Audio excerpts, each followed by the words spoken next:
പിണറായി വിജയൻ സർക്കാർ ഇറങ്ങിപ്പോകുന്നതിന് മുൻപ് ജയിലിൽ കഴിയുന്ന തടവുകാരുടെ കൂലി വർദ്ധിപ്പിച്ചു. തടവുകാരുടെ കൂലി വർദ്ധിപ്പിക്കുന്നതിൽ തെറ്റൊന്നുമില്ല. 7 വർഷം മുമ്പാണ് അവരുടെ കൂലി വർദ്ധിപ്പിച്ചത്. പക്ഷെ പ്രസക്തമായ ചോദ്യം, ആശാ വർക്കർമാർ 100 രൂപ കൂട്ടിത്തരാമെന്ന് ചോദിക്കുമ്പോൾ പറ്റില്ല എന്ന് പറയുന്നവർ തടവുകാർക്ക് ഇങ്ങനെ വാരിക്കോരി കൊടുത്തത് എന്തുകൊണ്ടാണ്? ഒരു ആശാ വർക്കർക്ക് 250 രൂപയാണ് ഒരു ദിവസം കൂലി. തൊഴിലുറപ്പ് പദ്ധതിയിൽ ജോലി ചെയ്യുന്നവർക്ക് 346 രൂപ.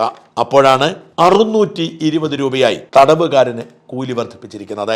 ഇതെങ്ങനെ ന്യായീകരിക്കാൻ കഴിയും? ആശാ വർക്കർക്കും തൊഴിലുറപ്പ് പദ്ധതിക്കാർക്കും ഇല്ലാത്ത എന്തു മഹിമയാണ് ക്രിമിനലുകളായ ജയിൽ പുള്ളികൾക്കുള്ളത്? പിണറായി വിജയൻ ഇങ്ങനെ ചെയ്തതിന് പിന്നിൽ കൃത്യമായ ഒരു ഉദ്ദേശശുദ്ധി ഉണ്ടാവും. കഴിഞ്ഞ 10 വർഷം ഈ നാട് കട്ടുമുടിപ്പിക്കുകയും സകല മോഷണങ്ങളും നടത്തുകയും ചെയ്ത സഖാക്കൾ ഇനി വരാൻ പോകുന്ന 5 വർഷം നിരനിരയായി അഴി എണ്ണുമെന്ന് പിണറായിക്കറിയാം. താൻ ജയിലിൽ പോകാതിരിക്കാൻ വേണ്ടതൊക്കെ ചെയ്തിട്ടാണ് പിണറായി ഇറങ്ങിപ്പോകുന്നത്. അതിനുള്ള അന്തർധാരകൾ പിണറായിക്കുണ്ട്. എന്നാൽ സഖാക്കളെ അങ്ങനെ കൈവിടാൻ കഴിയുമോ? കൂട്ടത്തോടെ സഖാക്കൾ ജയിലിലാവാൻ പോവുകയാണ്. അങ്ങനെ ജയിലിൽ നിന്ന് പുറത്തിറങ്ങുന്ന സഖാക്കൾ അന്തസ്സോടെ ജീവിക്കാൻ വേണ്ടിയാവാം പിണറായി ഇറങ്ങിപ്പോകുന്നതിന് മുൻപ് ഇങ്ങനെ ഒരു കൂലി വർധനവ് നടത്തിയത് എന്ന് വേണം മനസ്സിലാക്കാൻ. നിലവിൽ ഒരു തടവ് പുള്ളിയുടെ ഏറ്റവും കുറഞ്ഞ കൂലി 63 രൂപയാണ്. വലിയ വിദഗ്ധനാണെങ്കിൽ 168 രൂപ. ഭൂരിപക്ഷം പേർക്കും കൊടുക്കുന്നത് 63 രൂപയാണ്. CPM വേണ്ട കൊടിസിനിമാർക്ക് മാത്രമാണ് 168 രൂപ കൊടുക്കുന്നത്. ആ കൂലി പുതുതായി വർദ്ധിപ്പിച്ചിരിക്കുന്നത് ഏറ്റവും കുറഞ്ഞ കൂലി 530 രൂപ. എന്ന് വെച്ചാൽ ഒരുത്തൻ തടവിലായാൽ അവൻ ഒരു പണിയും അറിയില്ലെങ്കിലും, അവൻ ഒന്നും ചെയ്യാൻ ശേഷിയില്ലെങ്കിലും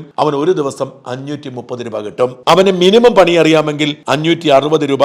അവൻ സ്കിൽഡ് ആണെങ്കിൽ, അതായത് ITI പഠിച്ചവരോ ഏതെങ്കിലും തരത്തിൽ വിദ്യാഭ്യാസമുള്ളവർ, അവർക്ക് സ്കിൽഡ് ലേബർ അറിയാമെങ്കിൽ 620 രൂപ കിട്ടും. ഒരു ദിവസത്തെ കൂലിയാണ്.